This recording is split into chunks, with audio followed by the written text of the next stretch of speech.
Hello everyone, કેમ છો બધા? આજે આપણે બનાવવાનું છે ગુવાર બટાકાનું શાક, જે એકદમ ઇઝી અને સિમ્પલ એવી સબ્જી છે, જે ખાવામાં ખૂબ જ ટેસ્ટી છે. જેના માટે મેં 250 ગ્રામ ગુવાર લીધેલો છે, જે અત્યારે માર્કેટમાં આસાનીથી મળી રહે છે. જેને મેં ચોખ્ખા પાણીથી 1 થી 2 વખત સાફ કરી આ રીતના ગુવારના નાના નાના ટુકડામાં એને સમારી લેવાનો છે. એક મેં મીડિયમ સાઇઝનું બટાકું લીધેલું છે. આ રીતના ગુવારના નાના નાના એક સરખા ટુકડા થઈ જાય પછી બટાકાને છીલી અને બટાકાને પણ નાના નાના એવા પીસ કરી લેવાના છે.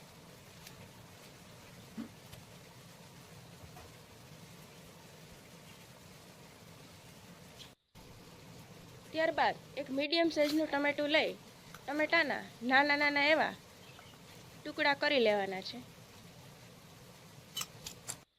ત્યાર પછી 2 નાના ગાંઠિયા લસણના લઈ લસણની જે કળીઓ છે એમાંથી ફોતરા કાઢી અને કળીઓ છે એ રેડી કરી લેવાની છે.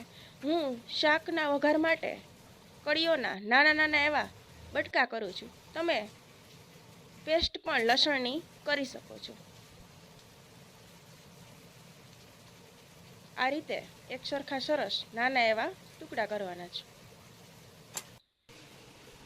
ત્યારબાદ શાકના વઘાર માટે જે કાપેલું શાકભાજી, રેગ્યુલર જે કિચનના મસાલા, તેલ, નમક અને પાણી લઈ ગેસની સ્ટવ ચાલુ કરી એમાં કુકરમાં 4 પાવરા મગફળીનું તેલ એડ કરવાનું છે. ગેસની ફ્લેમ અત્યારે છે એ ફૂલ રાખવાની છે. ત્યારબાદ ગેસની ફ્લેમ ધીમે કરી એમાં રાઈ,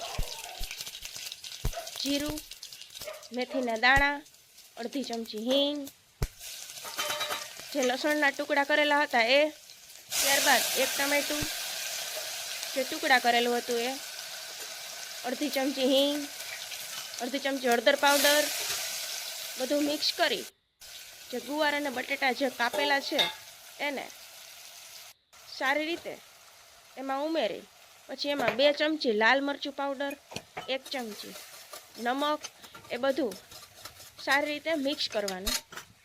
મિક્સ થાય પછી 2 થી 3 મિનિટ કુકરમાં જ એમનેમ રહેવા દેવાનું. પછી પોણો ગ્લાસ જેટલો પાણી ઉમેરી કુકરને બંધ કરી